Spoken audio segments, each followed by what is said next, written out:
Welcome back, everybody, into Bill's Chat. And folks, this is an episode that we were hoping we wouldn't have to bring to you tonight. It's an episode talking about the end of the 2023-2024 Buffalo Bills season. The Bills lose to the Kansas City Chiefs 27-24. The Chiefs move on to the AFC Championship game to take on the Baltimore Ravens. With me tonight to break it all down is Luka. Luke, I'm not going to ask you how you're doing. We will certainly get into that. But this one just kind of goes on the pile, Luka, of miserable Bills games we've experienced. You know, you and I have gone through some of even the ones that weren't playoff games, like the Dallas Monday night game, the Blizzard game in Cleveland, where it was like 12-0 they lost, or 8-0. The 6-3 game against, and also Cleveland, some of these playoff losses, Houston. So how are you? It's fresh. This game ended less than 2 hours ago. How are you feeling about this? Numb. Just to the last time I can truly remember feeling, because I don't even think I felt this way actually post 13 seconds. To describe how I felt there, I think the benefit I had was I was at someone else's place. So it was one of those things where it felt so close and it just wasn't there. And, then it just, someone else drove down the field and beat you in the final, in the final moments, quote unquote. And you just, it slipped through the fingers. So it was just disheartening. And even then you could value just what historical game for the ages it was, even if you felt, or even if we were on the short side of it, as fans. But I had to drive home, and that kind of became a reflective period. I don't think I said too many words to myself or much, but I don't remember being this numb. The last time I kind of remember being this numb is, in a football perspective, is Super Bowl 43. And I don't need to get into that one, but it's one of those things where you just truly can't process in the moment just how frustrating it is, where it felt like everything was lined up for the opportunity pregame.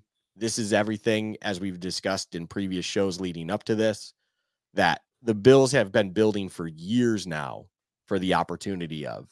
And this was it. And were they at 100% health? No. Would it have been nice, of course, to have the likes of a Milano and others there? Yes, of course.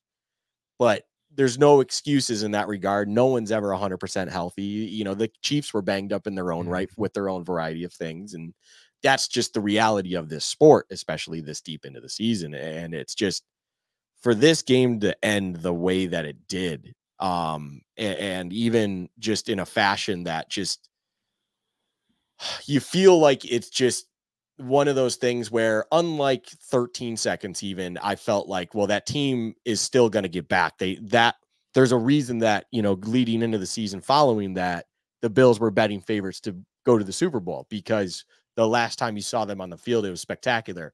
The end of last season, it was heartbreaking, and you just, like, in a frustration way, and changes were needed and stuff of that nature and stuff of that. But none of those feel like this, where it's almost like, what more do you need to do? Like, it's one of those things where you feel like you truly may have hit that wall. And it's almost, to wrap this up quick, it's almost like the idea that started creeping in my head before we started recording, Josh, was, are we just the Phillip Rivers Chargers? Are we just that team that's going to be impressive and be able to put up stats through a season, always be in the mix when it comes to the playoffs, but then when Peyton or Tom come to town and you really need to get it done in crunch time, it's just never going to happen. You're going to be held back by either above average coaching, but not elite coaching, and or just not a good enough supporting cast around what seems to be a franchise quarterback, and like all of these different things. Or is the ball just not going to bounce your way like 13 seconds, where you literally did everything you could, and then just in a blink of an eye, it was taken from you, or whatever it might be.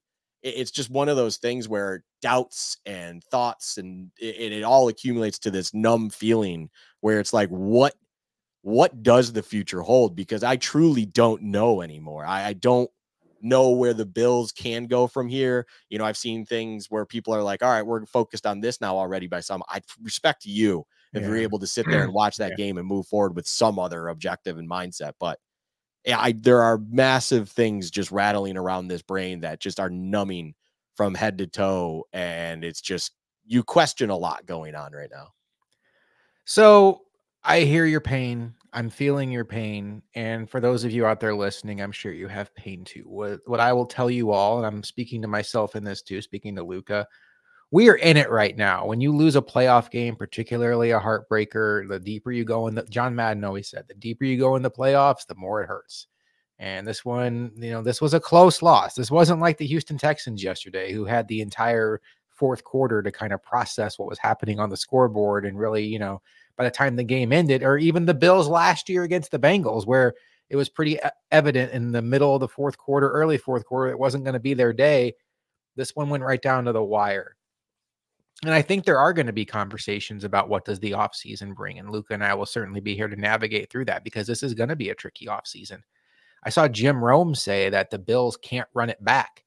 That they've kind of hit their ceiling. And I always wonder, like, how do you think of that? Like, does run it back mean you basically just re-sign all your free agents? Like Micah, I don't think the Bills necessarily have the option to do that. We'll get into that, maybe later this show, maybe this offseason, whatever. But when I think of run it back, I think of Allen, McDermott, and like the big names, Diggs. And, my biggest takeaway from this game, Luka, and I'm a Sean McDermott fan, I really am. But when you think about the Bills and Chiefs, when they play, not just in the playoffs, but regular season, it always comes down to inches. 3 points here, 3 points there. Let's go through Sean McDermott's night. He elected to dress a punter who had an injury, and it cost them field position. Okay. They had an easy option to go with Matt Hawk. We went through it on Friday, the way they could have gotten Hawk on the roster and still had Isabella and AJ Klein up.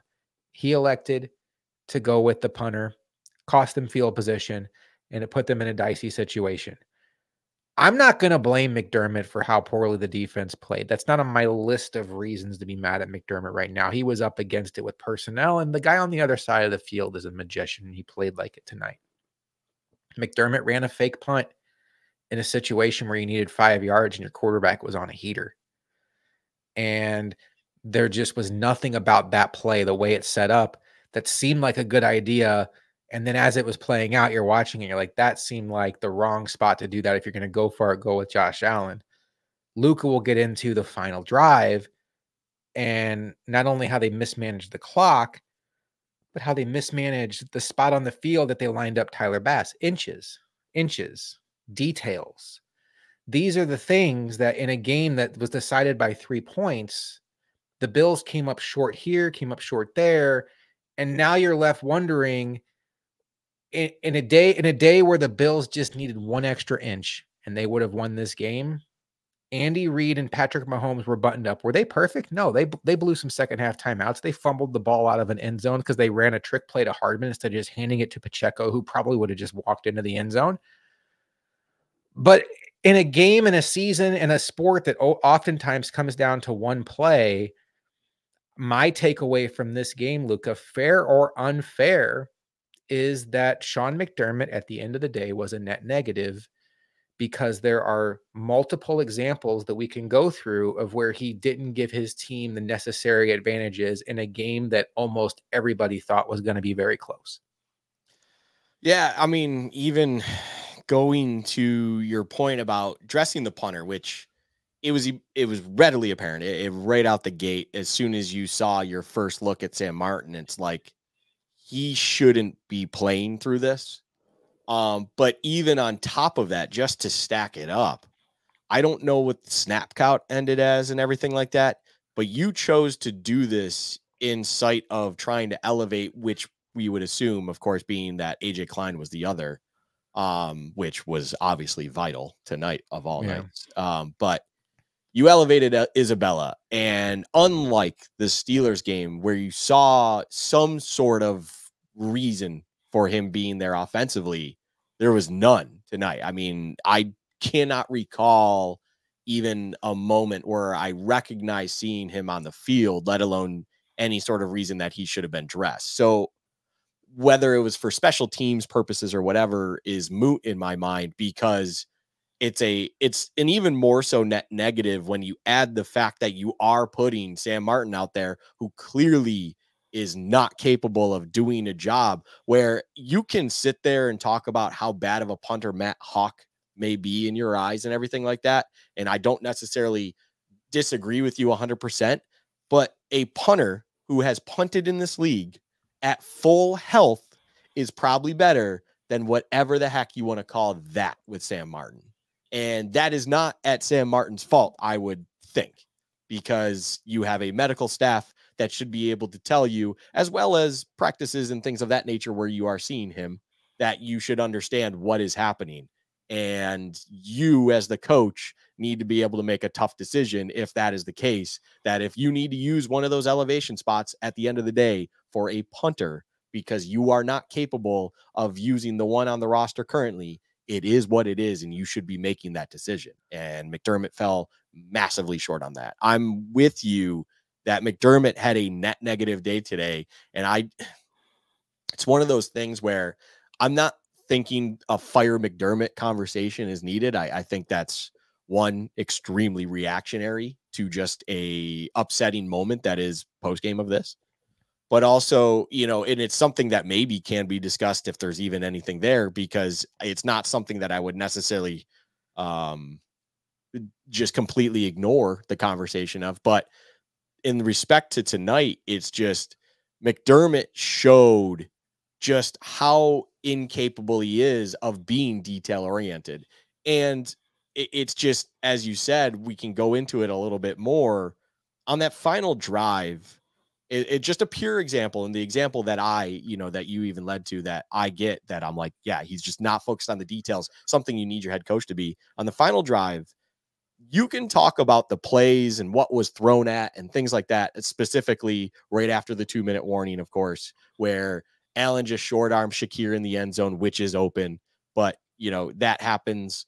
And then the following play, the one that I honestly have a little bit more of an issue with, you are lined up on the right hash, and the play design is a pass that seems to have your entire weapons, all your receivers, flowing to the right. So there's a general understanding that all your receivers, all your available options are going to be the right side. Now, if you pick up the first down, of course, this is all moot.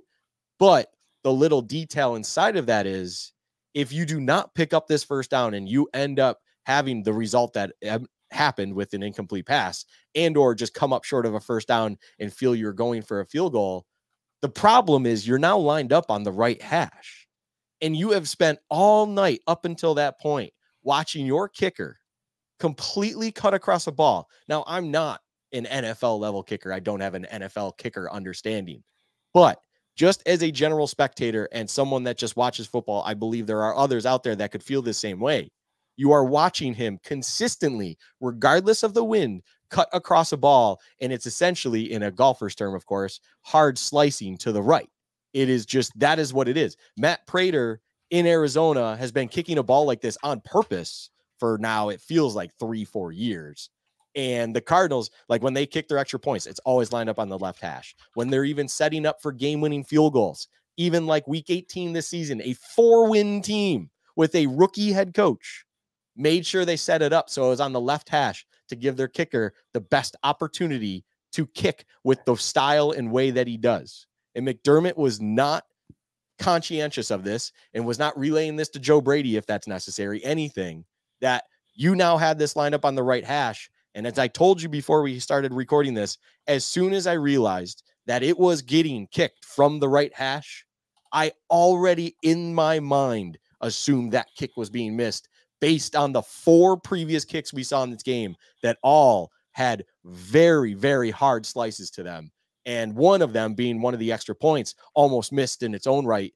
Even I think that was lined up set. I think they line up their extra point centered. Maybe it's even a little left, but regardless, you watched it happen, and McDermott didn't have the presence of mind to either relay that to Joe Brady I will say, like, it's not Joe Brady's job But like, even he could have eyes to understand that. He's up in the booth. I'm not going to blame him for it because that's on McDermott. That is his job to manage the game.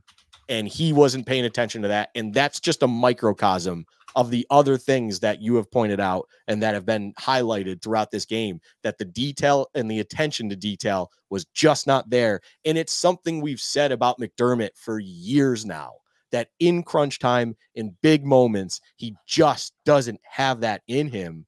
And it has let the Bills down once again in the opportune moment they had with the Chiefs in their house in the divisional round to take care of business. And that is inevitably why they came up short.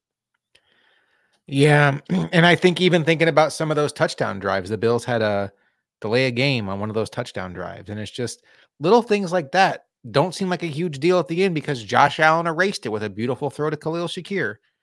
But just little things like that, your team is constantly having to swim upstream. And I think McDermott is a pretty good coach. I really do. I don't think it'll be easy if the Bills. I don't think they're going to move on with him. If they decide to move on from him, I don't think it's going to just be a slam dunk. They're going to find somebody better. But you know, we've seen him now just get beaten on the details by Andy Reid. And, you know, I always kind of look back at some of those New England Patriot teams that won the Super Bowls all the time and that Patriot dynasty with Brady and Belichick. And there's just, I've been watching old games. There's just one play where the Patriots are lined up to kick a field goal. They're on like the 15-yard line and the field goal unit team runs in late. It's the second half. And it looks like they're all kind of confused and like they should call timeout. And Vinatieri just kind of stands there and says, like, puts his arms up like, no, we're taking a delay game. We're not burning a second half timeout. I can make this field goal from the 20, not the 15. And it's such a nothing play, but it's the details that Bill Belichick's teams were always on top of, that Vinatieri has the presence of mind in that moment to know, I'm just going to kick the ball from the 20 and save this timeout because this timeout is way more important than maybe increasing our field goal percentage by like 1%. And just little things like that seem to be absent from the Bills in the McDermott era. And I don't know, but oh boy, Luka, did you feel like the Bills were going to win this game until it ended? What was your confidence level that they were going to win? Because I will tell you, when it became evident to me that the defense could not get stops, my confidence level started to really sink. And I felt like the only way the Bills really could win this game is if it played out kind of like it did, where the Bills had the ball last with a chance to be firing at the end zone to score without Kansas City having enough time to do anything. Turns out that's kind of what happened. But up until that point, I just had this feeling in the pit of my stomach, like they're not going to be able to get stops. But where was your confidence level throughout this game? Yeah, I think I would imagine most individuals, the issue with the defense not being able to stop Mahomes in that offense, which even in the first half, like they held Butker they held them to a somewhat longer field goal, 47-yarder early on. Of course, they held them to another field goal, a chip shot. They were able to keep them out of the end zone. Even in those drives, those felt very uneasy. So I'm with you in regard that it's like, once you kind of got the feeling that, hey, these Bills are not going to stop Mahomes. And on top of that, the Bills had already had to punt first in this game. My confidence from decently, I don't want to say high in general, but feeling good about it, definitely dipped to a true coin flip, if not a little bit uneasy. But it kind of stayed there up until the fake punt. And at the fake punt, in my eyes, and you know, it's not like I'm the only individual that says this, it's just, we blinked first. And this was the kind of game that even, you know, prior to that, I said this game is starting to feel like one where the team that blinks first will lose. And even in that moment, what led right after failing a fake punt that was a disaster, they somehow got a gift and they got a bounce. They got the puck luck. They got the ball bounce, and whatever you want to call it. And the ball found its way out of the end zone, a hot topic around league circles, of course. So that might be the last one we see potentially, where you're rewarded with, instead of them basically looking at an inevitable touchdown from the 2, you get the ball back at your own 20 and it's like nothing ever happened. So even as you blinked first, it felt good. So at that moment in time, I will say I was back in the, okay, we can still win this. Like, I don't want to say it wasn't a we are going to win this. It was a we can still win this. And at the 2-minute warning, that was when I was back to where I started the game at, with I'm feeling good that we're going to win this game. Mm-hmm. At the 2-minute warning, I was feeling good. And even after the Shakir short arm, I was like, that was there. Allen saw it. I get the Diggs open thing. There's a whole nother discussion there that I don't know if we need to have or not. Anyways, like I've said, I'm okay with either option, realistically. They're both good options. The one that was going to get you 6 points, and unfortunately, Allen just couldn't step through. You even mentioned, I don't know if it was before or here, Romo mentioned that his arm was potentially hit. I don't remember seeing that. We weren't focused on that. Regardless, it was short. But that play after, and the moment that it shifted over to the right hash, it was an incredible dip in my emotions, even before the miss became real. That I went from we're going to win this game, or we have a good chance to win this game, to we just lost this game. The missed field goal hadn't even happened yet, and I already was in that mindset, in that process. And I had to, as a fan and an individual, you still hold on to any glimmer of hope. Of course, you're like, if you hold them to a 3 and out, you can get the ball back with, say, 40, 50 seconds. And, Josh Allen could be Josh Allen. Anything's possible. Right. But that's like the old puncher's chance at that point. Like, you're not holding on to much hope there, but it's just something. And truly, when it was over, was 1st and 10, and Pacheco just pounds an 8-yarder right in your face. And that's sign, seal, deliver. Yes, they don't have the first down yet, but if you know a run's coming and you should be committing to the run, and you're allowing an 8-yard run, you're screwed. It's over. It's done. Just accept it. At that point, just accept it. And that was it. The roller coaster of emotions in less than a minute of game time, and probably real time, 5 minutes, was an unbelievable dip. A dip that would probably be the largest drop in on a roller coaster in the world. It was just surreal to find, like, and others, I am positive, shared this. It was just, that was the moment truly where I then accepted that we were going to lose this game. And up until then, I still had a feeling that things were good, but it lined up on the right hash. The way Bass is kicking and been far from money all season, it was just that was it. It was over. When Pacheco gets 8 yards on first down, I grabbed the remote and I told my wife, I'm going to turn this off if they get the first down. And I was just braced for it. Like, I knew at that point it was over. And she said, why? And I was like, I was so tired. Now, look, folks, I'm going to look into the camera and say something to be perfectly clear. This is not a Taylor Swift take, okay? I promise you, I have no problem with Taylor Swift being a Chiefs fan. I was so tired of seeing that box of Chiefs fans that included Taylor Swift, included Brittany Mahomes, included Jason Kelsey. Every time they made a good play, it would go to that box. It has nothing to do with Taylor Swift, the fact that she's a female, the fact that she's a superstar. I think, hey, good for her. Her team won. As a Bills fan, it was just annoying. Every time something big happened, they showed a bunch of Chiefs fans celebrating. So I knew what was going to happen. They'd get a first down, and then they'd go right to that booth. So I just turned it off. But I want to go back to that sequence you just talked about. Let's relive this, Luka. That sounds like a lot of fun. 3rd and 4, 3 minutes and 20 seconds left. The Bills are at the 34-yard line. And what a moment this was, because 34-yard line is almost on the brink of field goal range with the way the wind was whipping around anyway. I felt like it was 4-down territory in that scenario. And the Josh Allen bobbles the snap and still, like, darts it into, I believe it was Sherfield. I have it right here. Sherfield for 7 yards. At that point in time, I felt like the Bills were going to win. That was the first moment where I was like, oh man, they're going to win this, because you move the chains, the clock's still moving. The Chiefs only have 2 timeouts left, and the Bills then take it down to the 2-minute warning after a 1-yard James Cook run up the middle. You're coming back from the 2-minute warning, and that's where you get 2nd and 9 at the Buffalo 26. The Shakir play in the end zone. Diggs running across the middle. Now, look, I think Diggs looked more open than he really was, to Luka's point. If you make that throw, I think it's probably a 3 or 4 yard play, which is better than an incomplete pass. It would have been 3rd and 5. But this idea that Diggs was going to run for like 10 yards is not going to happen. The Chiefs had 2 DBs crashing down that were going to tackle Diggs, and they have one of the best tackling secondaries in the sport. And then 3rd and 9, Josh Allen incomplete pass, deep right, which set up the field goal. I thought the game was over after 3rd down. It had nothing to do. This is not me absolving Tyler Bass of blame. He needs to make that kick. He's a professional kicker. He plays in this stadium. Harrison Butker looked like he had no issues with the wind. Tyler Bass has to make that kick. But when the Bills, who are driving down, burning clock, take over the ball with 8 minutes left, down by 3, and they are just draining the clock. And in your mind, you're thinking, oh, this is perfect. They're going to score with like 20 seconds left, and the Chiefs are going to need a touchdown with no timeouts. They are cooked.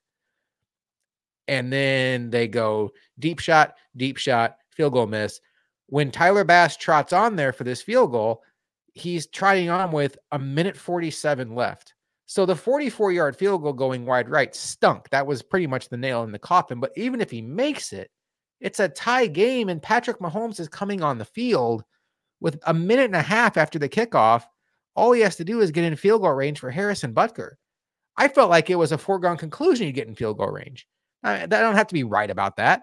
But to me, it was such a letdown from where that drive started and how that drive felt to just immediately be in. Now we need a long field goal to tie it. That's to me where the game felt over. There was a play earlier in that drive, Luka. Josh Allen uncorks a 60-yard in the air ball that goes right through the hands of Stephon Diggs. It would have been a really good catch.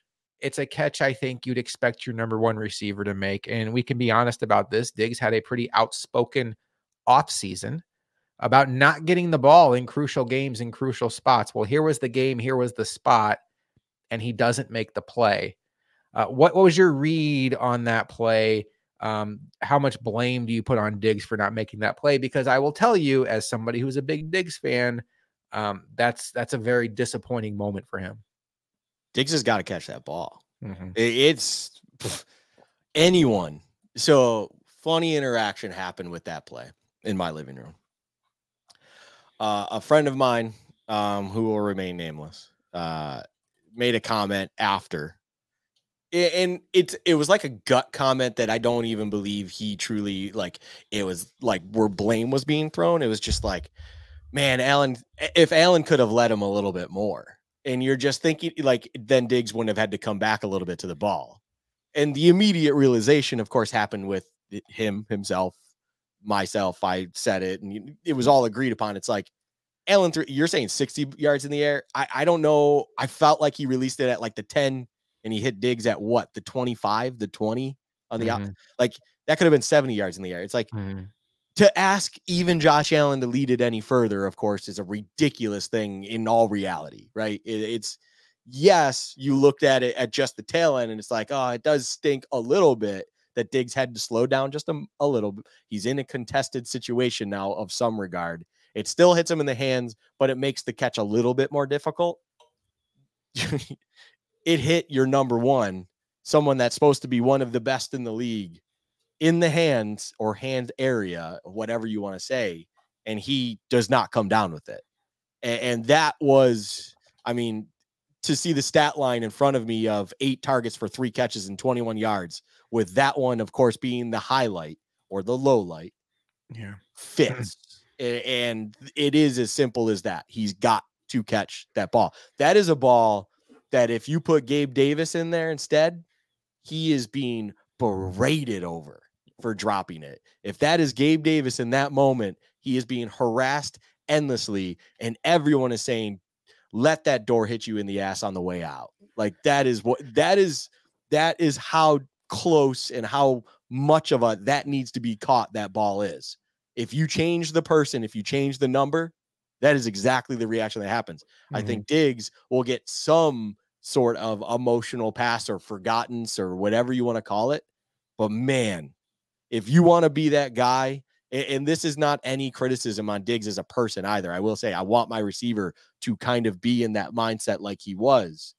But if you are that guy, you're catching that ball. And it was just such a disappointing thing, because it's one of those things too where a conversation as well was happening in my living room where it was like, there's still belief in Diggs because he can be that person. You saw in Miami where he did kind of double move Jalen Ramsey, was wide open. And then in that case, Allen did miss him and it was there. And Diggs was just like, oh, it was there. Like, if only it got to me, things like that. And it's like, okay, yeah, he's still there. Well, there it was.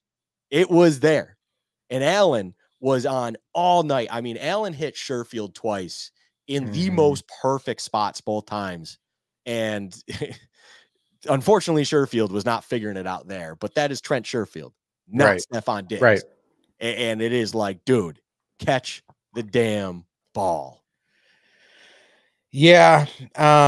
Justin Jefferson, you think makes that play. Jamar Chase, CeeDee Lamb, Tyreek Hill, like Keenan Allen, those guys are making that play for their quarterback. And that's where it starts an uncomfortable conversation for me that's going to be lingering this offseason, because I've already seen tweets out there like this was Stephon Diggs' last game as a Buffalo Bill. And here's not from like anybody that matters, just like speculative NFL rumors accounts and stuff. But I think from a national perspective, I think the idea is that the Bills will move on from Diggs because they haven't looked under the hood of his contract. Contract aside, let's just set it to the side. How open would you be, Luka, to moving on from Stephon Diggs this offseason? Because I will tell you, this is not trying to be reactionary to this game. I don't feel like I'm living in this like emotional place of like fire everybody, even though I've already like kind of advocated for, hey, McDermott may not be the guy. Now I'm about to make a case against Diggs. I still think Diggs is a top level receiver. But I feel like where I think the Bills are going in 2024, what they're up against with the cap, with the anchor that is the Von Miller contract and the Tre'Davious White contract, two players who may give them nothing next year, but take up such a significant portion of their cap. If they could find a way to get cap relief from Diggs, and you know, for the sake of the conversation, they can get cap relief if they were to move on from Diggs. They'd have to make it a post June 1st cut, and they could end up saving, you know, $8 million against the cap. But what it really ends up doing is it just gets it off the books, so it's gone for the future. Given what you saw from Diggs this year, where he hasn't had a 100-yard game since October, he gets 22 yards in the playoffs. He did have the big catch against Miami, but I'd say the Diggs highlights were few and far between the last 3 months of the season. If there was a way for the Bills to get him off the roster, and I'm not talking like a Tyreek Hill level trade where they get a 1, a 2, and a 3. I'm talking like where maybe they get a minimal like mid-round pick just to like get the salary off the roster. Maybe you get like a 4th round pick. Would you be open to it at this point in time? It's a really tough question. I mean, I do believe there's still something in the tank with Diggs, and it'd be very, very difficult how are you going to then sell me? And not that I truly matter or any fans. I'm going to just say this in all respect. This is not me saying fans don't matter, but in the front office and with these kinds of decisions, the fans don't matter. Yeah. Okay. That's just the reality of it. How are though then you supposed to explain to, let's say, the media and the fans and everything on we're moving forward, we're still in a championship window, and what you did is just send Stephon Diggs for a 6th round pick to get him off the books, and you already have Gabe Davis. Now, at that point in time, like you're saying, with the timing and everything, Gabe Davis that situation may be figured out, whether it's re-signed or they have figured out that they're going to move on from him. Khalil Shakir is great, but is he ready to be a number 1? Absolutely not. So how are you going to address that now? Because if you don't have that, we've seen what this Bills team, although Josh Allen's a hell of a lot better than what he was pre-Diggs, but regardless, you've seen what this offense is without that true staple number 1. And what are you going to do about it? Like, are you going to address that in the draft and be very aggressive in trying to do so? Because you now sit in a situation where that's what you would have to do if you want to try to get like that guy who can be a day 1 number 1. That's the reality of it. So how are you going to explain that? And that would be tough. The other caveat of this, though, is I think a sit-down conversation is probably needed with Diggs in the front office and stuff. And this is not, he doesn't want to be here, but you want to see what he feels in potentially. He would be involved in that move. Mhm. And if there's a willingness that he wants to go elsewhere to see what's going on, whether it's play with his brother in Dallas or whatever it might be, like figure that part out of it too. If he then turns around and goes, I am very committed to this project. I am very committed to 17 and Josh Allen. I'm committed to what has happened and I like where this is going. You definitely don't move him. Like you don't touch that. You try to figure out the cap situation and how you're going to get around it elsewhere, because that is not going to be the solution. So it's kind of like a two-parter with a lot of gray area there.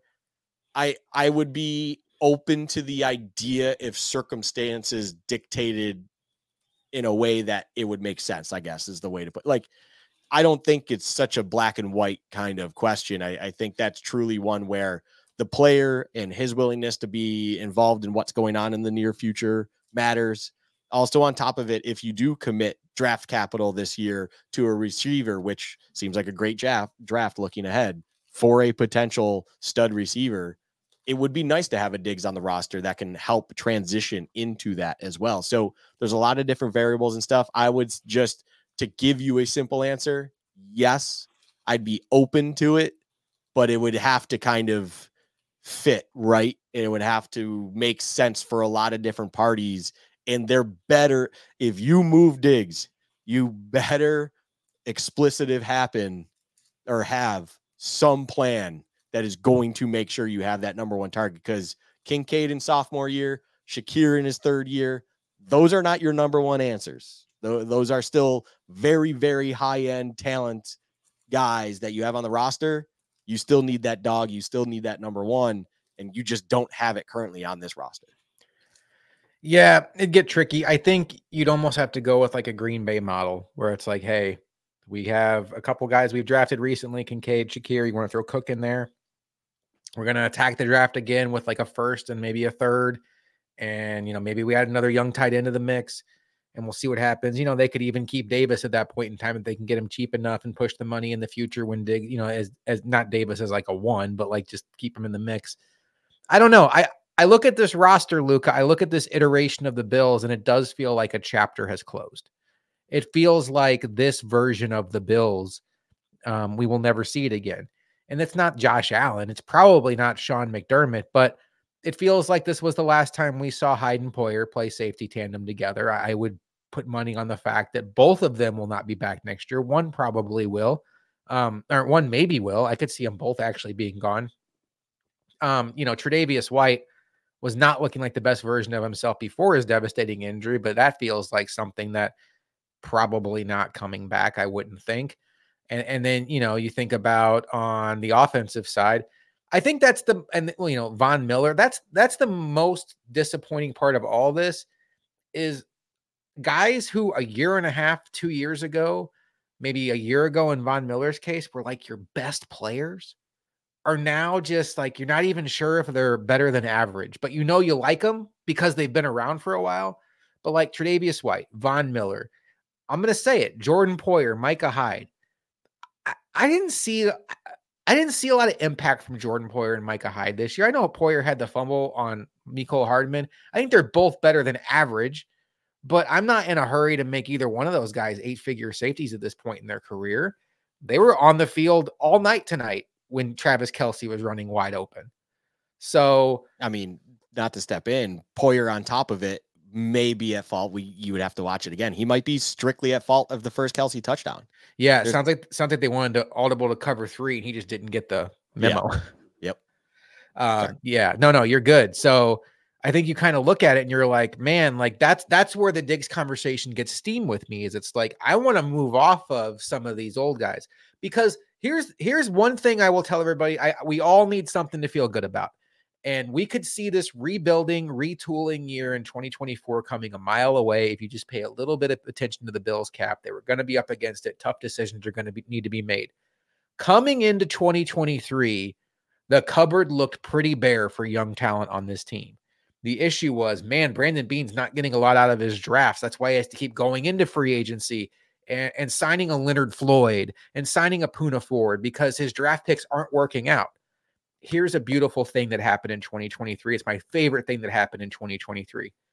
Terrell Bernard, Khalil Shakir, Dalton Kincaid, James Cook, Spencer Brown, Osiris Torrance, Christian Benford. I just named 7 players who are going to be starters or very important players on this team who before this season started, you weren't even sure what you had, and you feel great about all those guys. I didn't even mention Gregory Rousseau because I feel like he kind of just like stayed the same this year, but he's a good enough player that he also on his rookie deal. There's 8 players on their rookie deal, and you're going to need players on their rookie deal because of how much cap jail you're going to be in to step up. There's 8 players on their rookie deal I just named that are going to be very important for this team.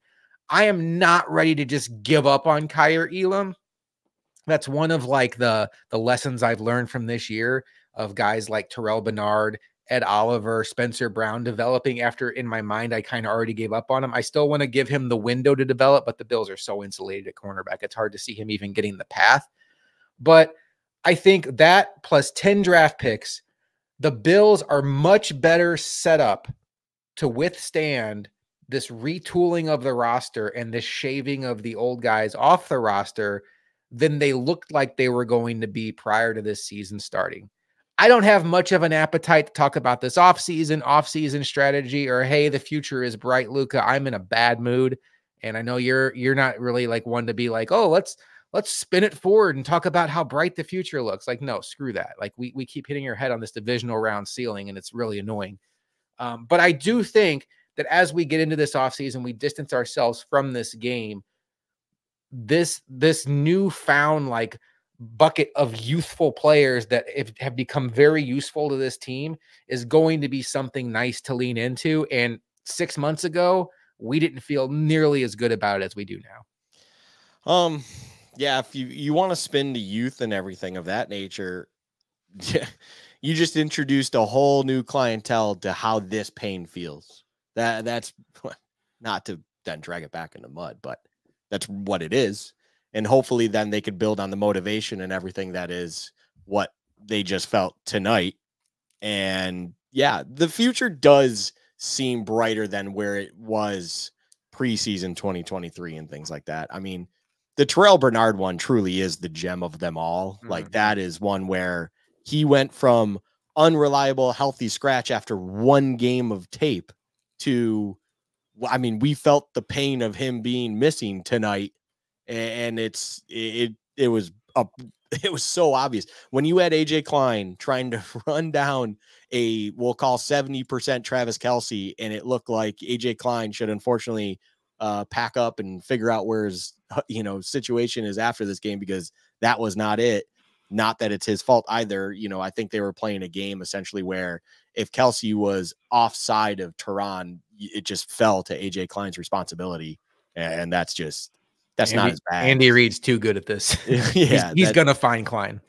Yeah, that's not Klein's bag. So it is what it is. If Bernard was there, maybe we're having a different discussion. And that's incredible. It's one of those things too, where I look at the Bernard situation and I go, man, if something like that can happen for a guy like Dorian Williams, who we even saw tonight in flashes, still look good. It's just, he kind of looks like that athletic guy, which Bernard was still last year, but he just doesn't have the mental capacity of the game yet. He doesn't understand it from that level of kind of what's going on in front of him. It's moving at times too fast for him. It was doing the same for Bernard. Can you now do that for Dorian Williams? Because if you can go into next year with yet another linebacker, even in a depth role, so now you have a cupboard that is essentially Terrell Bernard, Matt Milano, a Dorian Williams who's usable, and Tyrell Dodson. That's an incredible foursome right there, because even to the credit of Dodson, he has been very good this year, shockingly, when not asked to wear the green dot and be the mic, but just to be that will and be that weak side guy that can just handle his business on his own right. It's the future is bright in a lot of different places, that it is going to be fascinating to see where they go. And then from there, take a lot of the draft capital they have, and then also figure out what they're doing with the vets, maybe to acquire more, say like what we were discussing with Stephon Diggs. You get another late round pick that you utilize, whatever it is. I mean, it was funny. You bring up the Packers and just the idea of randomly flash in my head. It's like, how do you convince the Packers to take Stephon Diggs in a second for Christian Watson? Can you convince them that? Because boy, would that be fun. Since they don't want to use him, regardless if he has a hamstring injury or not. Man, just dreaming of that idea. overall, though, the youth is in a much better spot. Yeah, if we were sitting here with the similar mindset about the youth as we were in preseason, I think we'd be a lot more doom and gloom than it actually is in the idea of looking forward. It would be, well, what the heck do we do now? Because I think the idea of moving Steph, or do we need to move on from Steph, would probably still be there. And yet it's like, well, what do you have as a weapon outside of that? James Cook isn't a thing at that moment in time. It's still an unknown. Shakir, you were really questioning if he could truly step up and be that third receiving option at the receiver position. That is an abundant yes at this point. Like, I mean, Kincaid was a rookie. He was just drafted, so you truly don't know what you have in your offense yet at that point. If he was still just a whatever rookie that McDermott can't trust, or whatever, you know, Joe Brady and or Dorsey, if he was still on the staff, could trust, you know, whatever that situation is. I mean, there are pieces, there are things. It just doesn't feel too removed yet from this game to really be in the bright, shiny future situation. I mean, we'll be there. And of course, we'll be talking about it. But yeah, things are there for the future, and there could be change and stuff of that nature that you can overcome. And then at the end of the day, you still have Josh Allen being Josh Allen. And like, if there's one guy who absolutely showed up tonight and did everything he possibly could to will this team to a win, that is number 17. And as long as you have that guy, he can even overcome a lot of different things to keep you in it. Yeah, Allen, he deserved a better fate. We'll talk about his game here in a second. I want to ask you about the fake punt. And I want to talk about everything that went into the fake punt. I'm looking through the drive chart now. The Bills punted in the second quarter with 6 minutes and 18 seconds left. After that, Chiefs get the ball back, touchdown. Bills get the ball back, touchdown, into half. Chiefs start the half off, touchdown. Bills get the ball back, touchdown. I mean, this game is a beauty, right? Chiefs get the ball back, touchdown. The Chiefs don't score. The Bills don't score again. The Bills have the ball 3 different times, Luka, down 27-24, and they can't get over the hump, get the lead back, or even tie the game. The first drive after the Chiefs touchdown, this was the touchdown run by Isaiah Pacheco, 4 yards. The Bills go 3 and out, and they have the ball 4th and 5 at their own 30-yard line. I will tell you, it felt 12 minutes and 57 seconds left. I know it's aggressive, and I'm not saying this because the fake punt didn't work, okay? I'm trying to be honest with you all. This is what I said at the moment. I said, go for it. I said, if you're not stopping them, I'd rather them only have 30 yards of clock to chew up than 70 yards of clock to chew up. And if you hold them to a 3 and out and they kick a field goal, then the gamble really still kept you within one point. That's like a Madden pro way of thinking it. Madden people are always like, hey, hire the Madden pros to like run your clock management, because that's something they do. Is they're like, I'm not going to give you the opportunity to bleed the clock and score on me. Like, you can either score, or if I hold you to 3 and out, then the risk is that. I felt like the Bills should go for it there. They're at their own 35 yards. I understand why they didn't. The history of the NFL tells you coaches aren't going to go for it there, but they run a fake punt to Damar Hamlin. And I'm telling you, if you've watched enough football, you're watching that play start and you're thinking they're up to something. And boy, did the Chiefs realize they were up to something. And after the game, Tony Romo speculated that because the Chiefs only had 10 players on the field that they checked to it, but that was not the case. McDermott and Reed Ferguson both said that this was called from the sideline as they ran on the field. I thought this was an atrocious play call, and this is not revisionist history. This is not judging the result. I think if you want 5 yards in that situation, you give it to your all-world quarterback who's on a heater, and you don't hike it to a 4th string safety in Damar Hamlin. What did you think of the fake punt, Luka? Because I thought that's where the game was lost. They were bailed out on the next drive by Cole Hardman fumble through the end zone. But I thought that was atrocious game management by McDermott. Yeah, I already mentioned it earlier in the episode where, I mean, it's the moment when a team on either sideline blinked finally. Yeah. Someone blinked, which in that, what that means essentially is that they just showed they need to rely on something that they believe they can't pick up in a conventional way, which, to what I'm going to say is, if you're calling that from the sideline, In what world do you live in that if you want to go for it, you believe there's anything that you have at your disposal that's better than having that ball first touch the hands of 17? Like, what is possibly better that you can sell me that is better than having Josh Allen dictate where that ball goes? And if you even try to talk to me about something like that, I'm still not going to listen to you. And nor do I think you're being serious about that conversation, because that is just wrong. If you are planning to go for it, that is not. Trick plays like that, a fake punt, are for the regular season. You do not do something like that in the postseason, especially in a crucial moment like that. It's you do the things that you believe are best for you and that team. And there is no world that I believe a fake punt is going to be a higher percentage play than anything your conventional offense can run, especially being, let's say, 5 yards or less. The only thing you may be able to convince me on is if it's a, I don't know, 3rd and 14 and you're on your own 47 and you just like, there's no way, or you see something where they're just doing one-on-one gunner and you trust your punter to throw a ball that you think you'll truly catch them off guard. But even then, I would probably trust my all-pro quarterback to throw a pass to the sticks 13 yards down the field better than a punter who's got to do that from, say, 25 yards down the field. It makes no sense to ever call a fake punt in a playoff game when you have any offense that's gotten you there in the first place, let alone one that's being led by Josh Allen. It's just, it's criminal how dumb that is. If that is truly what it was, if they checked into that, that could maybe be the one thing that sold me on it. It's like pre-snap look.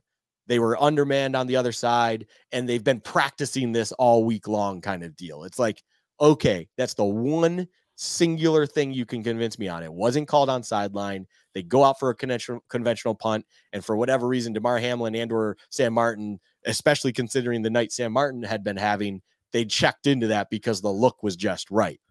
But if that's not the case, what are we doing here? Yeah. How will this season be remembered, Luka?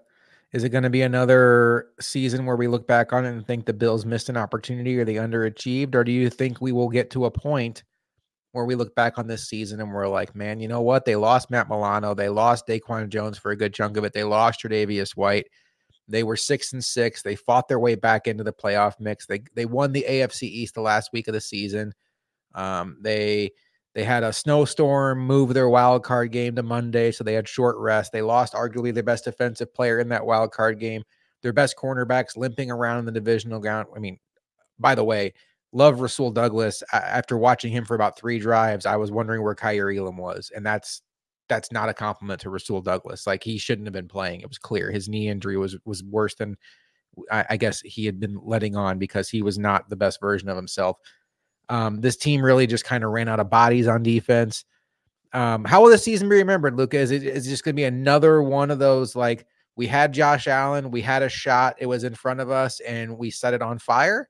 Or is there possibly going to be some perspective, as the pain goes, and it's hard the day it happened? I'm asking you this. I understand it's tricky. Is it possible that, like, a few months from now, we'll take a deep breath and we'll be like, you know what? That team did all right. I think it's a little bit of a couple things. I mean, there's definitely going to be kind of that. You're going to be able to lean on resilience, and kind of this team kind of really was resilient and fought through a lot in a reflective sense. There will be things to grab on to that are like positive or whatever you want to call it. But at the end of the day, it will be remembered as just a failed opportunity. And it's something I made sure and make sure I keep saying. It's like, this truly was the opportunity you built up for years. There's no excuse from there to then fall short. That truly is the bottom line of it all. You can hang your hat on things. You can kind of highlight how somehow, some way, when they were in single digits of a percentage chance to make the playoffs, they dug themselves out of that. And not only did they make the playoffs, but they took the 2 seed and won the division for a 4th straight year. And that's all great. but they let that opportunity and they let the thing that they've been building up for years now slip through their fingers, and an opportunity was lost. It's not quite the same where I would even put it as the number one opportunity at a championship compared to 2020. I mean, 13 seconds it's going to take a lot to feel like a championship was lost or slipped through the fingers of the clutches that were the opportunity in front of you, like that one was. Yeah. But overall, this is yet another one in the line that is an opportunity lost because you had them in your place, something you've been striving for all this time. And now moving forward, you just have, I mean, it's impossible to sit there and not go anything with, if you are not the one seed and you do everything you possibly can to avoid that Kansas City Chiefs team before it becomes inevitable, it seems like, and you would then meet them at your place in the conference championship game. It's like you have to do everything in your power to be one seed, or else you're probably going to end up with this same result because nothing else will change. It feels like once you go to KC and or have to play KC in your place, it's over. It's just another opportunity lost, and you need to luck out like, you know, anyone else out there, like a Big Ben, where just one of your runs you didn't have to go through Tom Brady and or Peyton Manning. You just were able to figure it out. You got a lucky draw, and in the conference championship, you got Joe Flacco coming to your house, a familiar foe that you can take care of business, something of that regard. And that's, I mean, that is just a sad thought to have, to be quite honest. It's a sad thought, but man, it's realistic. Look, I've been pounding the drum for these Bills being like the mid 2000s Colts, where they kept hitting their head on the Patriots ceiling, but they finally got over the hump when they got the Patriots in their building. I can't do that anymore. That ends tonight. They got the Chiefs in their building, and they lost the game. And quite honestly, I can't listen to Allen and Mahomes as the new Brady and Manning anymore. I think it makes us look goofy. It's way too easy to dispute that. I love Josh Allen. I'm so happy he's our quarterback, but Peyton Manning was winning MVPs. Peyton Manning beat Tom Brady in the playoffs when he got him in his building. We're not there yet. And it may not be Josh Allen. It's probably not, but this team does not deserve that praise. And that stinks. One more big picture question for you. We still got to get to game balls and game checks, but I just thought of this. I was more upset after 13 seconds because it really felt like an opportunity slipped by that was just golden. Because the Bengals, if you remember, had won the day before in Tennessee. So you knew whoever won that game in Arrowhead was going to host the AFC Championship game. And boy, did the Bengals look like a fraud team that year. We soon learned that they weren't. Their offensive line was a mess. I think Quentin Spain was starting for them. They couldn't block it. They got sacked like 9 times in Tennessee. And you just thought, man, if we beat the Chiefs, that team is not going to go to Buffalo and beat the Bills. Funny story. Next year they did. But tonight, I don't know if it's because I knew the Ravens, like in my mind, I wasn't thinking this, but like I knew the Ravens and the Niners were still in the tournament. And I've hated all along, like how the Bills matched up with the Niners, and you've been pounding the drum like, you know, this Ravens team is like a terrible matchup for the Bills in their current form. But it's like when this game ended, it's not like I felt like the Bills cost themselves a Super Bowl. They cost themselves a shot at it for sure. But it's not like the same thing with 13 seconds. But what's funny about 13 seconds, and funny is a weird word to use. We had so many conversations after that offseason, and Bills fans and national analysts, to a man, to a woman, said the Bills didn't get it done this year, but they're absolutely going to win a Super Bowl in the Josh Allen era. Like, it was a foregone conclusion. We saw how good they can look. We saw how good he can look. When you have a quarterback that can look that good, it's eventually going to be your year. The chips will fall your way. He's too good. He's going to give him too many opportunities. He'll eventually get one. Now we're sitting here 2 years later. Josh Allen looked excellent tonight. But now we've seen the Bills lose 2 home games in the divisional round. Still haven't been back to the AFC Championship game. Josh Allen is 2 years older, and now we're kind of staring at like a little bit of a roster reset. Are you confident, Luka, that the Bills are still going to get a Super Bowl in the Josh Allen era? No. I mean, no. It's why I brought up the Chargers point early on. It's that thought is now entering my brain. That idea that are we the Phillip Rivers Chargers? Are we the Chargers? Are we a team that just truly, for whatever reason, whether it's luck, whether it's skill based, whatever it is, are we just snake bitten to a point where it will not happen with what's in front of us? Even though, I mean, the Chargers, the only team in NFL history that have the #1 ranked defense and #1 ranked offense to not win a Super Bowl. Didn't they not make the playoffs when they had that? Yeah, I think they didn't even make the playoffs. Like, it's just so funny. Like, what the hell? Like, but in that same regard, it's just like, there's a reason Chargers fans are the way that they are. It's just like, well, we've already gone through the process of having elite offenses and or elite defenses. We've done this song and dance for years and years. We had a franchise quarterback that set records. We had a Hall of Fame tight end #1 weapon for a decade plus. We had all of these things, a Hall of Fame running back. We had Hall of Fame defenders. We had everything you could possibly ask for on the field. And yet it could never get it done for whatever reasons it was. Luck, injuries, a better quarterback just on the other side, a combination of all of it. And you just start, are you in the Josh Allen era that just has to live in the Patrick Mahomes era?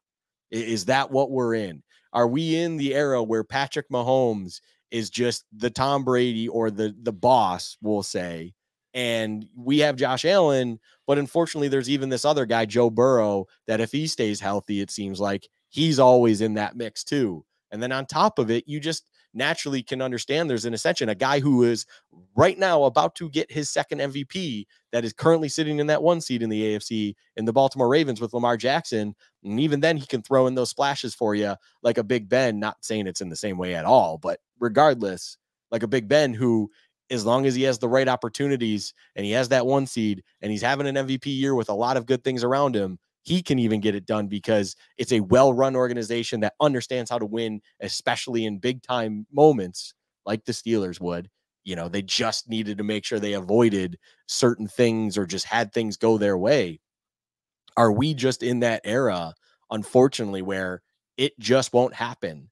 I'm not saying this is definite, but we're no longer in that confident mode where, well, Allen will definitely get a Super Bowl. He is fully capable of winning a Super Bowl. If the Bills have a well-constructed team around number 17, this team will always be in contention to win a Super Bowl. That is just fact. That is the only fact, though, that I can honestly say with that when it comes to the Bills, Josh Allen, and winning a championship. Because from there, I really don't know if it actually will happen anymore. And that's sad because, yeah, after 13 seconds, there was a mighty level of confidence. And even last season, for a long stretch there was a lot of confidence that this team truly could do it. And Josh Allen would finally win one. And after this game, and with what we're staring down the barrel of moving forward, I truly don't know anymore. If you gave me a chance to make a wager, will he or won't he win a Super Bowl in Buffalo? I would put my bet on no at this point in time. It's just too hard to win a Super Bowl in this league. You got to be too buttoned up in the big games. And so far we've seen this team is not that. And I think coming off of 13 seconds and then going out and signing Von Miller, we had this belief that this roster was just like the best in the sport. And I don't feel that way, like remotely close to it all right now. I feel like this roster is pretty average. And a lot of that is because of what we mentioned before, some players aging out, some players getting hurt. But I think this is a kind of an average-ish roster elevated by their quarterback. So it'll be interesting to see what Brandon Beane can do going forward. I do think here's the good news. I think the Bills are going to continue to get kicks at the can. I think as long as Josh Allen is your quarterback, you're going to make the playoffs more often than not. Will there be the fluky year where something happens, they don't make it, like almost this year was? Sure. But in general, if Josh Allen's here for the next 10 years, I think they'll probably have 7 or 8 more playoff runs. Can one of those years be their year? Sure, why not? But another opportunity went by the wayside tonight, and the Bills are left watching Patrick Mahomes play in the AFC Championship game. And, I think they're going to lose that game. And then that's another conversation of like, here's another quarterback that's beaten Patrick Mahomes in the playoffs and another quarterback in the AFC that's been in the Super Bowl. That's not Josh Allen. It's not fair, but it's the reality.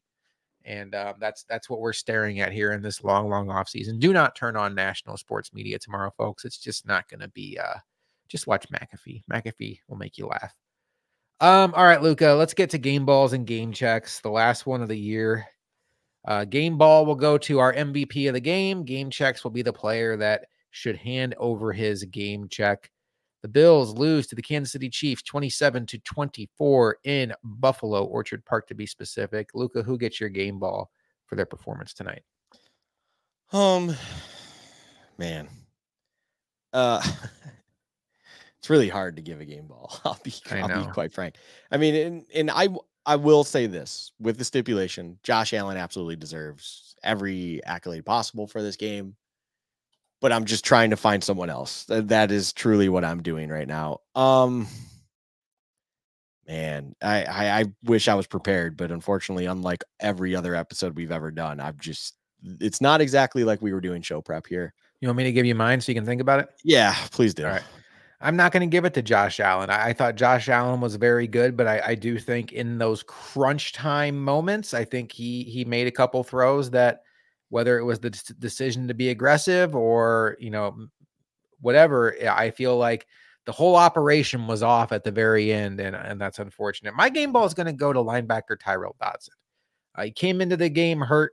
He left the game hurt. He came back, and there were a lot of issues on defense tonight, but I thought he played as well as anybody on that side of the ball. He brings an attitude, a swagger to this defense on a season where the Bills lost Matt Milano and they lost Terrell Bernard. Tyrell Dodson went from being a backup special teams player that you feel like is a net negative anytime he's on the field to, in this game, feeling like he's the one guy you can't afford to lose on that defense. Good for him. Good season for him. He's going to be a free agent. I don't know if he's going to be back or not. One of those situations where, you'd like to see him stay, but boy, if he can parlay this season that he's had into a big payday elsewhere, you would just feel great for somebody like that. That's a cool story. And I'm very happy to give Tyrell Dodson my game ball for tonight. He also led the team in tackles, 7 tackles. Yeah, that's a fair one. I'm gonna give mine to Khalil Shakir. I'm gonna do that because I think even in those crunch moments, there's clearly something going on, and it felt like in the mid stretch of the season when Dawson Knox was no longer there, that was when we truly saw the connection between Allen and Kincaid grow.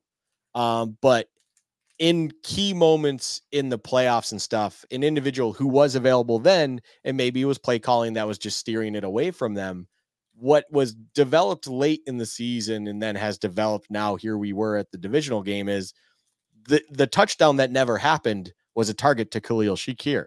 That was one of 2 targets he did not catch. The other 7 that he did catch totaled only 44 yards and a touchdown, but clearly he was the guy Allen was looking for in crunch and key moments. Like in crunch time, when he needed to find someone, number 10 downfield was what Allen was looking for a lot of the times. And Shakir, in all his credit, answered the call every time. And unfortunately, it's not anything for massive explosive plays. I will just say, fun fact, Kansas City had 8 plays, 20 yards or more. The Bills had 0 tonight. The longest play that the Bills had tonight was actually Josh Allen running for 18 yards. Mm-hmm. That's not good. No. But when plays needed to be had, especially that touchdown catch, Khalil Shakir was there for Josh Allen. So because of that, I'll give Shakir my game ball. Yep. I like that a lot. I thought he had some real big catches, and boy, has he turned into a really reliable receiver. You're right, though. The lack of explosion in this offense has been very concerning. Diggs doesn't really have that downfield speed anymore. I think they were missing Gabe Davis, but I mean, we've seen Gabe Davis. I think they need to rebuild this entire wide receiver room. Khalil Shakir will certainly be a part of that. Hopefully Justin Shorter can be something. All right, Luke, a little bit easier on this side. Who gets your game check award for the final edition of this season's game balls and game checks? Yeah. I mean, line up. Who do we want to give this to? I mean, it's funny too. I'll give a mini shout out. Not that it was game ball worthy, but I'll give a mini shout out to Von Miller. Finally, for once, he actually showed up with noteworthy plays. So mini shout out for Von Miller. It's just laughable how I can't believe I'm saying that, because in a day where it feels depressing, there was one guy who actually finally showed up after not showing up for a long time, even if it was little things. We learned that little things is kind of what cost us this game. So how can I go anywhere else? Sean McDermott, dude, what the F? Yeah. You managed this game so poorly, especially down, when you needed to manage it well the most, and just have foresight and have the ability to pay attention to every little thing. And he just didn't do it. And honestly, it's just one of those things, man, where he's never going to be able to escape the conversation of, have we just reached the ceiling with Sean McDermott? Has this team just become and plateaued to what they are now, and it will be nothing better? Because this is just yet another of a long line of examples of how McDermott, when it needed to happen, couldn't get it done for whatever game management, detail, focus, whatever it is, a combination of it all, that he just wasn't paying attention to or wasn't doing it well enough. So yeah, I mean, Sean McDermott, you get my game check. Yeah, it's a good call. I want to talk about McDermott when we're done with this segment, because I just had a thought.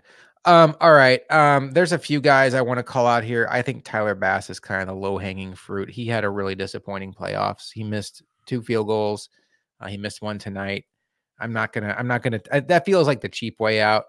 Quite honestly, Leonard Floyd, this was a matchup that the defensive ends, the edges, needed to win. And like, you didn't even register a tackle in this game. That's unacceptable. And I know we're all excited Leonard Floyd got 10.5 sacks this year.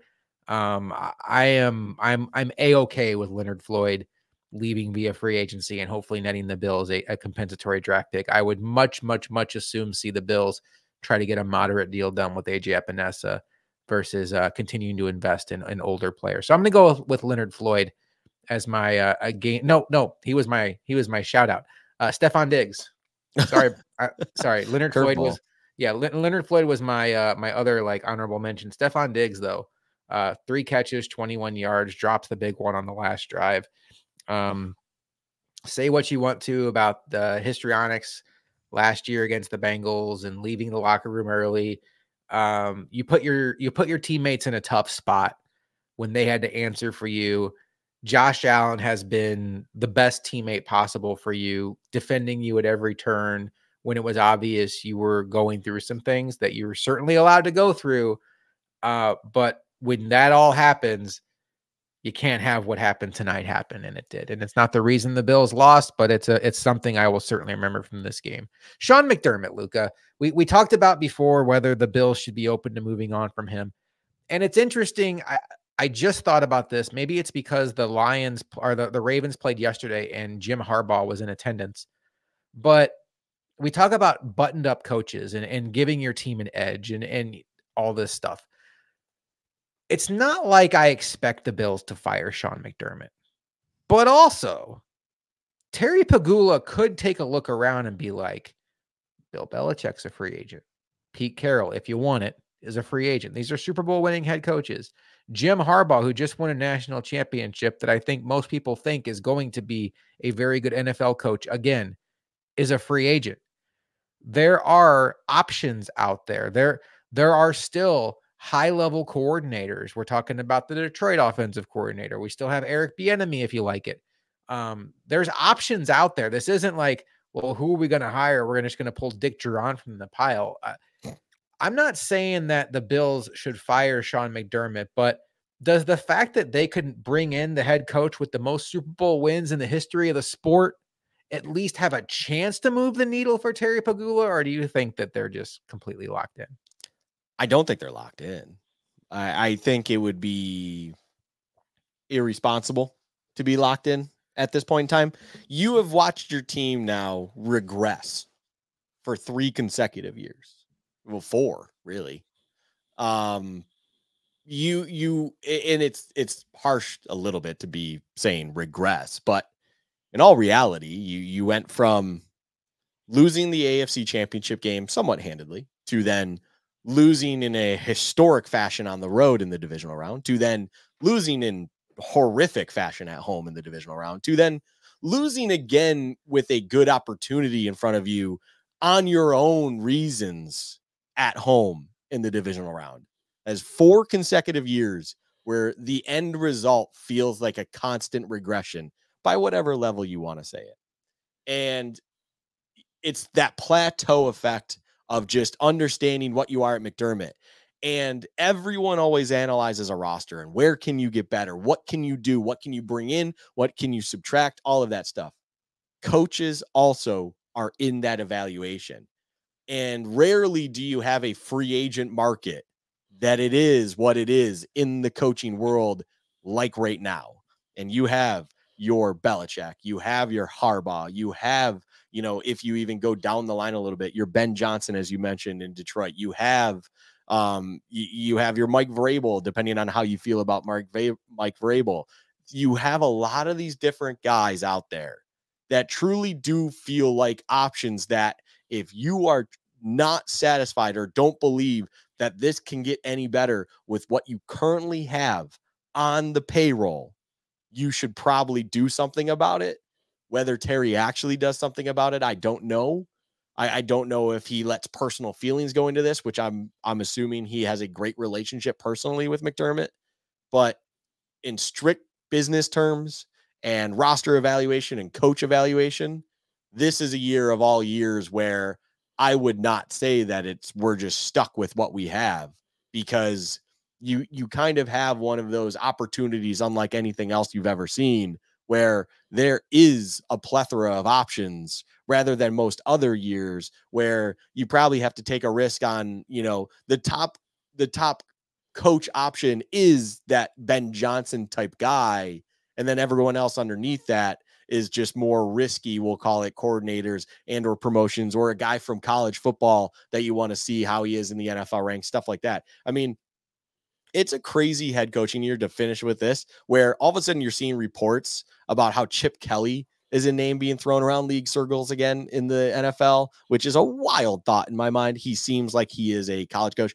I think this is more speculative than anything else. I don't think there's too much legs to this, because Chip Kelly seems like he's very happy and satisfied with where he's at right now at UCLA, who is now going to be moving into the Big Ten. So he's in a great position to make a lot of money and do what he does great in the college level. But overall, it's one of those things where there is plenty of options that it feels irresponsible if Pagula just immediately kind of just accepted McDermott for what it is, and we're just going to move on moving forward and not peek behind door number 2 and see what could be if you change something up there, because the plateau is real.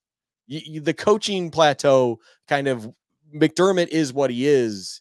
There's too much track record now and too much history to tell you that anything else could change from there in that regard. It feels like if you're going to do anything else that'll get you over the hump, it will not be due to coaching. It's going to have to come from somewhere else. So why not explore coaching elsewhere if this is just not good enough? I'm with you. I know you're a big fan of Harbaugh. It's not even a question worth asking. Would you take Belichick over McDermott for the Bills next year? Belichick's the most interesting conversation. I mean, it's like the track record, of course, speaks for itself, but the culture and what Belichick seems to bring to the table, I don't know if it's truly something you want to kind of throw at what's built currently. Like it's one of those weird things where, do I think it would be a failure? No. I mean, I think it could work, but it feels more of a, how do I say this? It feels like more of a risk to me than if you were to go the Harbaugh, or I love the Ben Johnson idea, but like if you went one of those options, it feels like that could be something that would be less of a risk than a Belichick. And it's not because of track record or, what they bring to the table themselves, but it's generally what comes with that. And there is a lot that goes on with Belichick that, I do believe it'd be culture shock, we'll call it, I think, in-house and stuff. And there would, are we really thinking that it would be a seamless transition? Man, I can't even talk anymore. Do we think it would be a seamless transaction? Oh, Jesus. Is it going to be got seamless? this. I Yeah, believe you. I I'm believe so in you. tired at this point and just Yeah. numb. Is it going to be seamless? Probably not. I just don't see that with a Belichick thing. There's a lot that goes on in New England or had gone on in New England for years and decades that it would probably be a little bit of a culture shock situation, more so than what you would see with another new coach like a Harbaugh or a Ben Johnson.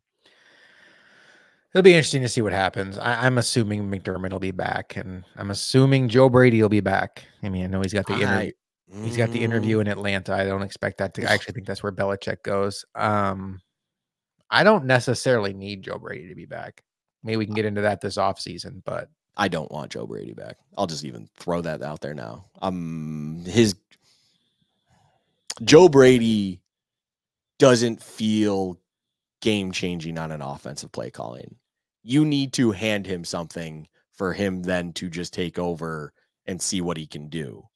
I think the second half of this game should be something that others should look at when it comes to Joe Brady. And that's where I'll leave that. It's just too many times the play calling situation was definitely something I would put into question, particularly in the second half.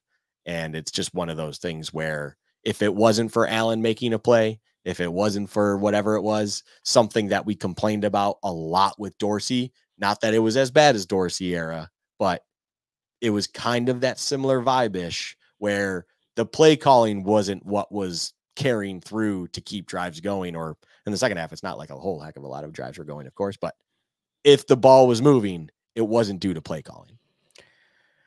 do you buy into the narrative or the idea that Joe Brady will be just fine because he had to basically run Ken Dorsey's playbook because he didn't get off-season install and give him an off-season to install his own playbook? It'll be different, or are you kind of, I guess you're already saying it, he kind of is what he is, which is good, but not like a game changer.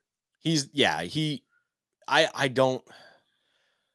So it's really hard with Joe Brady to understand what he is, because the only things you have are he was the passing game coordinator at LSU when they had a historic season, but also they had Joe Burrow, Jamar Chase, and Justin Jefferson. So in the college ranks, that's a pretty good offense to have, especially in the passing game. I'd say so. Then he goes to the NFL where he's in Matt Rule's staff. He lasts all of a season, but at the same time, he's kind of a support staff figure there because Matt Rule's kind of running the offense. He's ruling the offense. So he's overseeing it and everything in that regard. Then he comes here and he is again in a support staff structure where he's there to support and be with and install an offense that he then did with Dorsey and then just took over once the move was made with Dorsey, of course. And it feels like, when have we seen Joe Brady actually in his career install his own offense? I don't know if we've ever even seen that. So in a championship window, we'll call it, with 17, are you really willing, after what just happened with Dorsey especially, are you really willing to do that now with Joe Brady when you could probably do something better elsewhere with someone that has a better proven track record, or a track record at all, in installing an offense that can be successful? Yeah. Gonna be interesting. We're now to the offseason. It comes quick. Sean McDermott has won 5 playoff games as Bills head coach. One interesting nugget: he's only won one playoff game where the spread was 3 points or less. He's won other games where he was a decisive favorite. The Colts, the Dolphins last year with Skylar Thompson, the Steelers last week. The Ravens game was the one where the Bills were only 2.5-point favorites. Every other win, the Patriots, the Bills were significant favorites. I think it was 5 or 6. So, yeah, I mean that says something. These are the games that, this was a 3-point spread tonight. The Bills were favored by 3 in game of inches, and the Bills lost those inches. We have a lot to get into this offseason. We will be here every step of the way. Disappointing end to the Bills season, and we'll have to see what this offseason brings. Luka and I will be back on Bills Chat Live this Friday, as we will have some time to marinate on this game and see how we're feeling and maybe breathe, and maybe we'll have some new fresh perspective, or maybe we'll just be extra depressed. But as we enter our off-season schedule, we will obviously be toning down the live shows a little bit and taking a little bit of a break. But Luka, any final thoughts for the folks out here who are in pain? Who any words of wisdom from Luka? It doesn't get better. It's going to be miserable from here. No. Well, I mean, I will just say I hate that the thing that I keep doing after divisional rounds is booking a virtual tea time at a sim bar. That's becoming an annual tradition at this point. You're not going to watch next week? God, no. Just can't do it. It's like it's gotten to a point now where, like I'm saying, it's an annual tradition. I will say I got a lot of personal skin in the game, and I'm hoping and praying that the Ravens win after an appearance on somewhere else that they laughed at the idea of needing to be worried about Lamar. That's all I'll say to that. I don't even want to try to give like some sort of positive speech here or motivational thing or whatever it is. It's like, grieve in your own way. Like, we will all be doing the same. This is football. This is fandom. This isn't life defining, things of that nature. And I know after I edit this episode, I get it ready so everyone else can listen and watch, which we always appreciate. That when I go to sleep, I wake up, I got work to do. And honestly, the best thing that will happen is getting my Monday workday going so that there is something else to look forward to, because this isn't end all be all. And next thing you know, Josh, it's going to be draft season. And then even after that, football will be back. And we all know we will all be very, very excited for when that time comes. So I look forward to that, even though it's not necessarily too true at this moment in time. But it's going to be an interesting offseason, that's for sure. There's 32 teams in the sport. One team ends with a happy ending.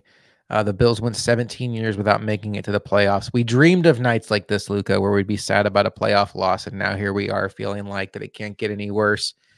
It can. The Bills are still a team that has a shot. They'll probably be in the top 5. I mean, nobody wants to hear this top 5 betting odds for next year to win the Super Bowl, and we'll see what they do this offseason to get it done. I will be watching next weekend. I'm sure I will. But I will say my one piece of advice is, if you are 2 feet in with the Bills, and we hope you are, we love the Bills. It's, our number one team. We love it. I highly recommend finding another team in another sport to rally around. Luka's got Sabres. Luka's got the lacrosse team, the Bandits. Oh, I got tons of stuff. Yeah. Liverpool FC, stuff like that. Yeah. Yeah. So, like, does he love those teams as much as the Bills? Maybe not. Do the Bandits losses hurt as much as a Bills playoff loss? Probably not. But it's a nice distraction, and it's a nice way of remembering that there's more than just this. This team behind me here is Denver Nuggets. Nobody has to care about that. I don't expect you to, but like, that's going to be where my sports fandom attention goes to, along with Bills offseason stuff. And it's good to expand your horizons. Don't put all of your eggs into one basket, because as much as we love, as much as we care, as much as we all want to see one title before we die, the harsh reality of all of this is Luka, and all of you out there have zero control over whether or not this team wins.